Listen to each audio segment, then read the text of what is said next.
Bonjour Ryan Freschi. Bonjour. Je voudrais déjà vous demander de vous présenter, de présenter votre ONG Cage, qui a été présentée par l'hebdomadaire Marianne comme une ONG britannique liée à l'islamisme. Oui, tout à fait. Alors, nous avons été fondés en 2003 par des activistes musulmans britanniques, en effet, à l'époque. Et l'idée était de travailler, de sensibiliser sur le camp de Guantanamo, à l'époque, qui avait été mis en place en 2002 à la suite des attentats du 11 septembre. Et pour vous donner un contexte assez rapide, à l'époque, on ne savait même pas qui étaient les détenus. On ne savait pas qui était à Guantanamo. Et dans un premier temps, l'objectif de Cage était d'identifier donc les prisonniers qui étaient là-bas. Le premier, la première grande victoire éclatante de Cage, c'était justement de dresser la liste des prisonniers qui étaient torturés à Guantanamo, et cette même liste sera reprise en 2006 par le Washington Post. Petit à petit, évidemment, la guerre contre la terreur se déployant dans le monde, il ne s'agit pas simplement elle s'est pas simplement exprimée à Guantanamo, mais évidemment, Cage a dû évoluer et a commencé un travail de recherche, d'analyse et de sensibilisation sur ce qu'on appelle les politiques anti-extrémistes inspirés de la guerre contre la terreur et qui ont été mises en place dans certains pays occidentaux. Donc, dans un premier temps, disons que cette première évolution a mené Cage à travailler principalement sur le contexte britannique et américain sur ces politiques publiques.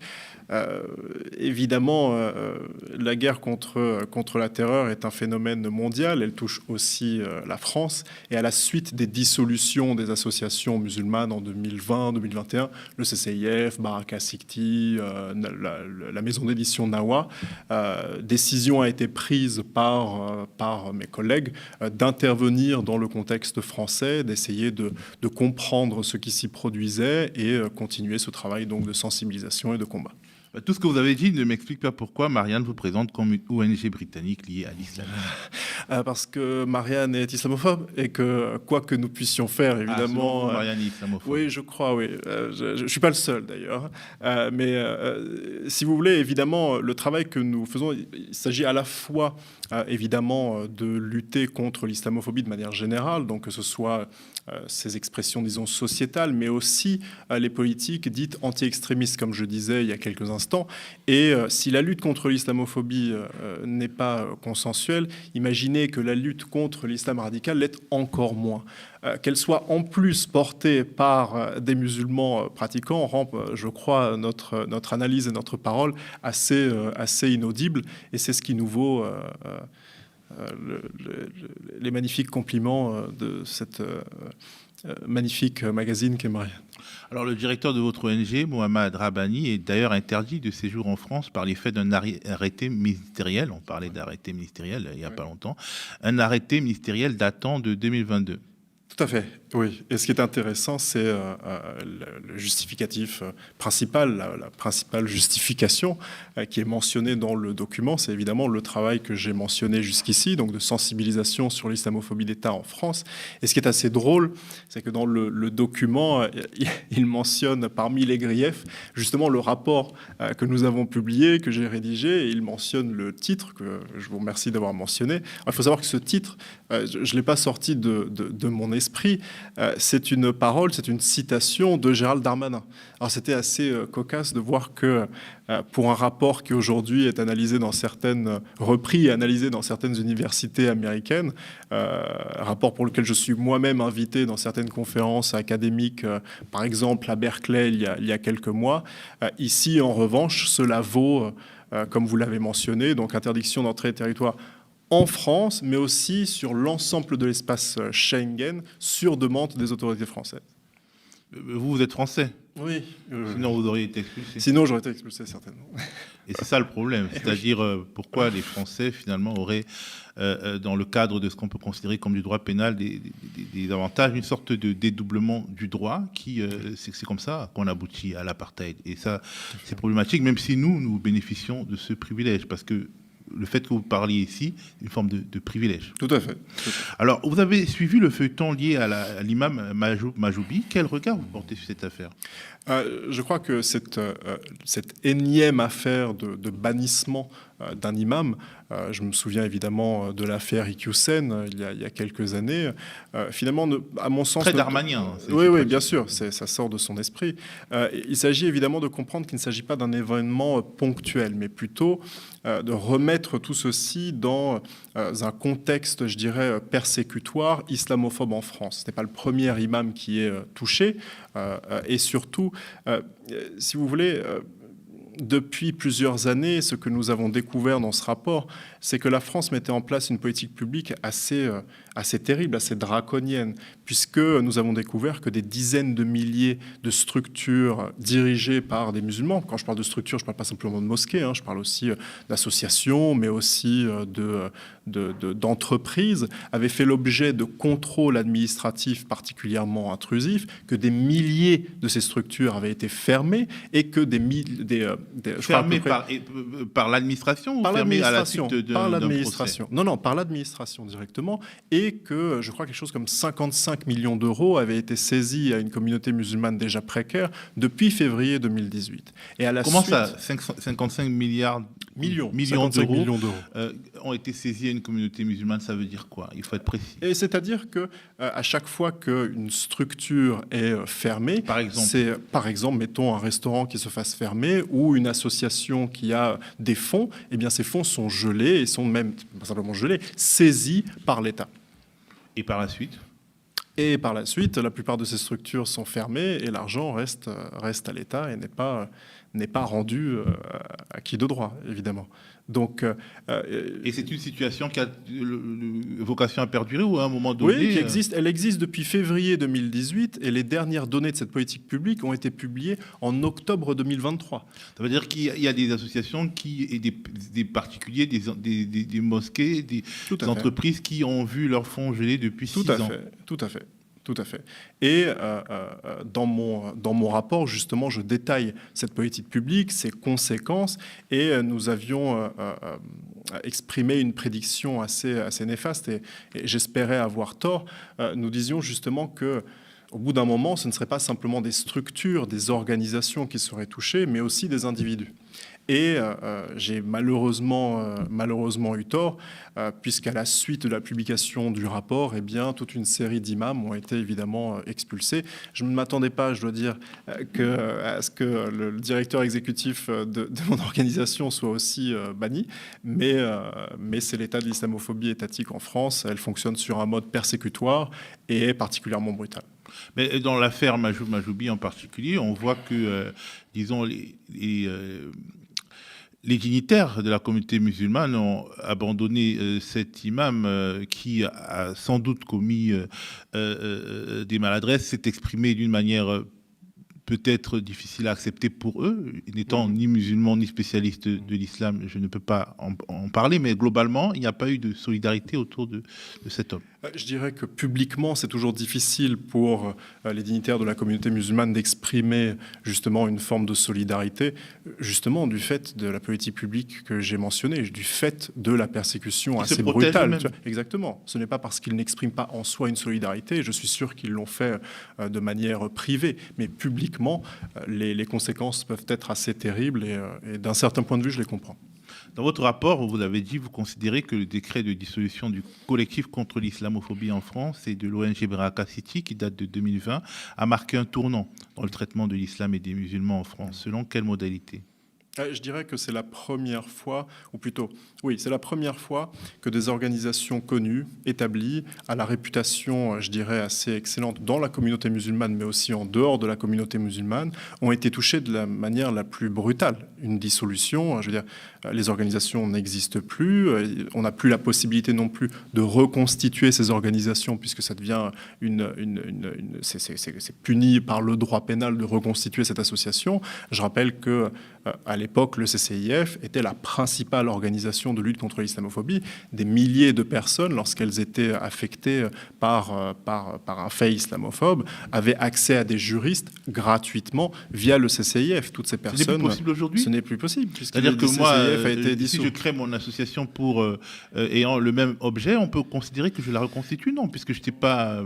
Si ceux qui ont mis en place le CCIF devaient reconstituer constituer une organisation sur le sol français, oui, là, c'est ça ce qui les concerne, eux.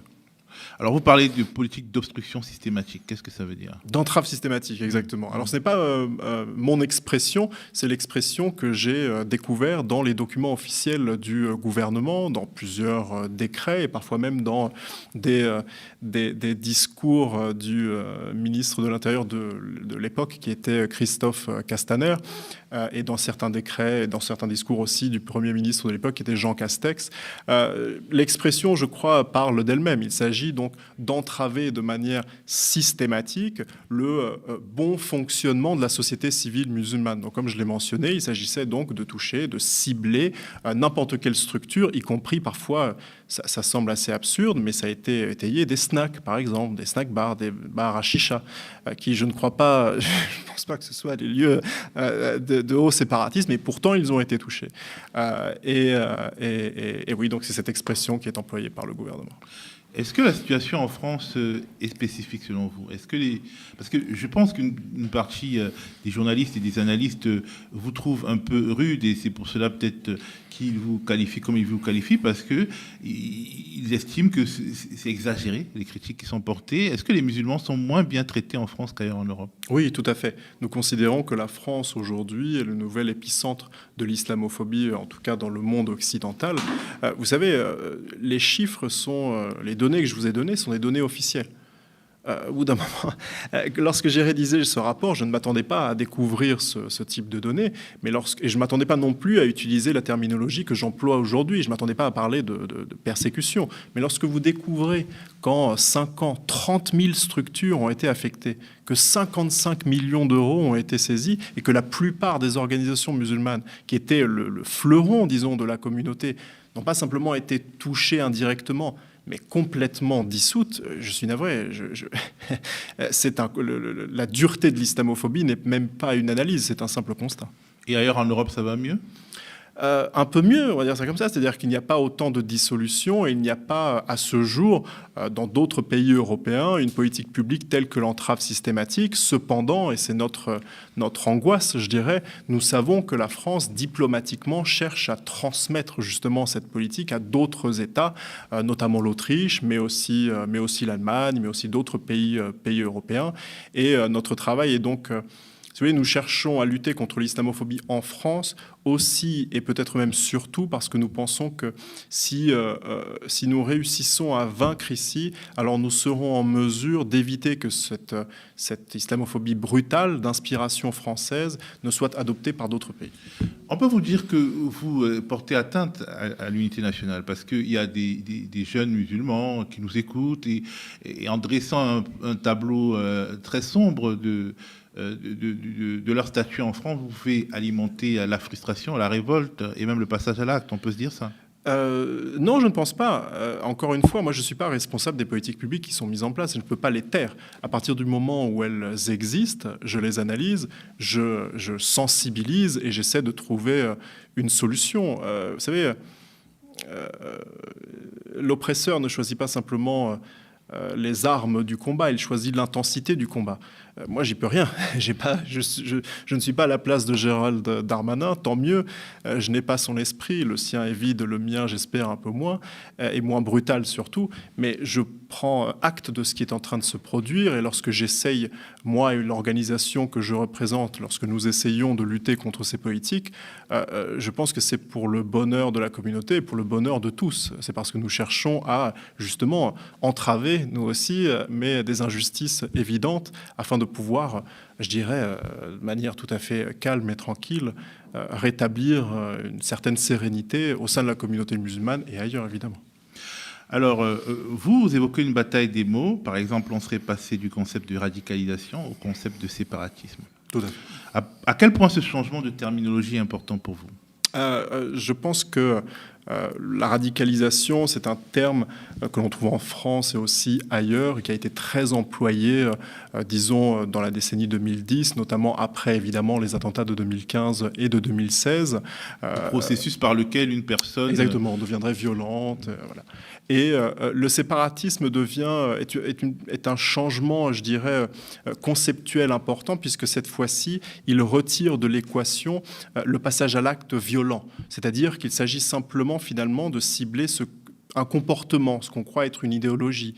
Or, ce comportement, et c'est toute la difficulté, et c'est ce que démontrent les données, le comportement qui angoisse à ce point l'État, c'est finalement le comportement qui traduit la croyance musulmane, qui traduit en fait l'islamité de ceux qui sont musulmans. Certains vous diront l'islamisme. Et oui, c'est un terme aussi que je réfute, un terme néocolonial d'ailleurs. C'est-à-dire tout simplement parce qu'il s'agit d'un terme qui cherche à criminaliser des comportements qui sont pacifiques et entre autres qui cherche à criminaliser toute parole musulmane, entre autres toute parole politique. Et justement, en France, l'islam n'a pas vocation à être une idéologie politique, c'est-à-dire que le pays étant laïque, il ne peut pas y avoir par exemple un parti musulman. Je comprends ce que vous voulez dire, mais il n'y a pas de... Qu'est-ce que vous entendez par politique ? Politique, c'est-à-dire que parce que nous sommes musulmans, nous avons la possibilité d'exprimer une pensée, y compris une pensée politique, qui s'inspire de notre tradition. Et en ce sens, on fait quelque chose qui n'est pas du tout spécifique ou nouveau. Vous savez, je parlais d'un terme colonial.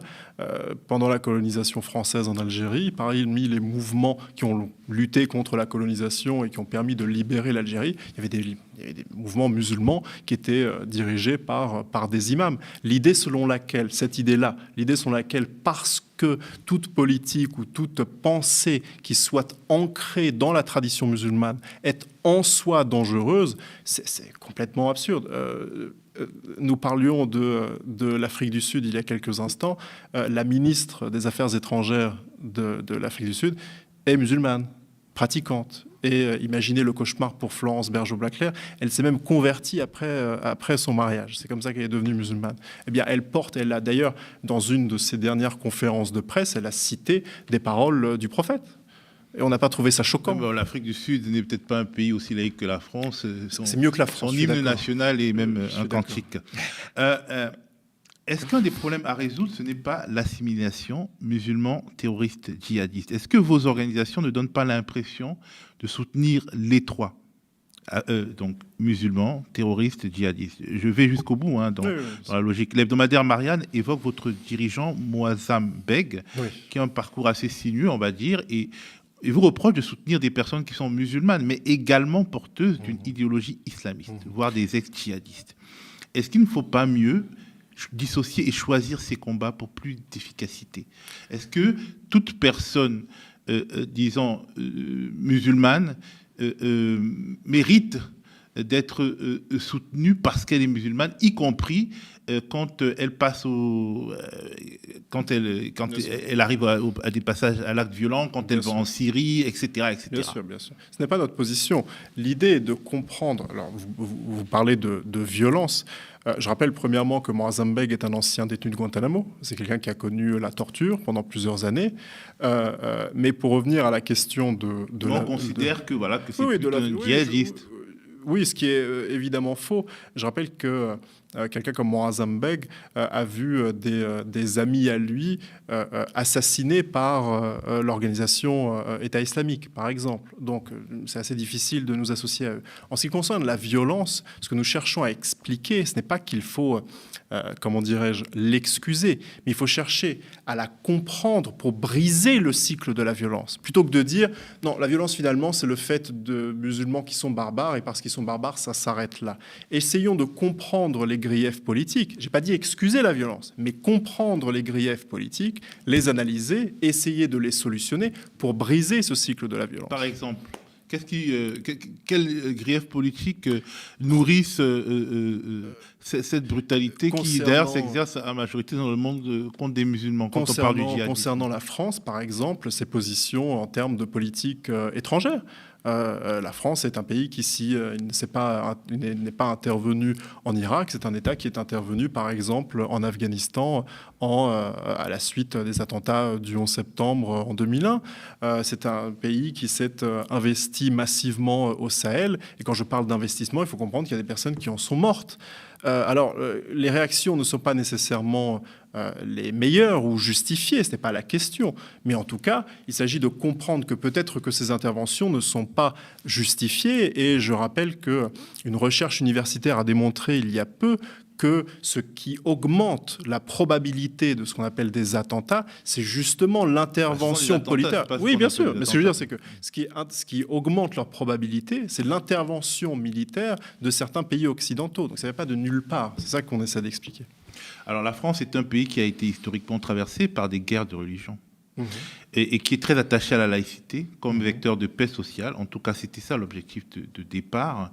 C'est un pays qui est très largement sécularisé aujourd'hui. Oui, tout à fait. Est-ce que ce n'est pas à prendre en compte aussi dans la manière de lutter contre l'islamophobie ? Parce qu'il peut y avoir une islamophobie, entre guillemets, de bonne foi, une islamophobie qui est d'abord une sorte de répulsion naturelle pour le fait religieux, qui peut être comprise, qui peut être admise. Et est-ce que, justement, dans un pays sécularisé, la montée d'une religiosité moins connue que d'autres ne peut pas être instrumentalisée par l'extrême droite et pour enrôler des gens qui a priori ne sont pas racistes. Est-ce qu'il ne faut pas prendre ça en compte pour justement éviter les faux procès ?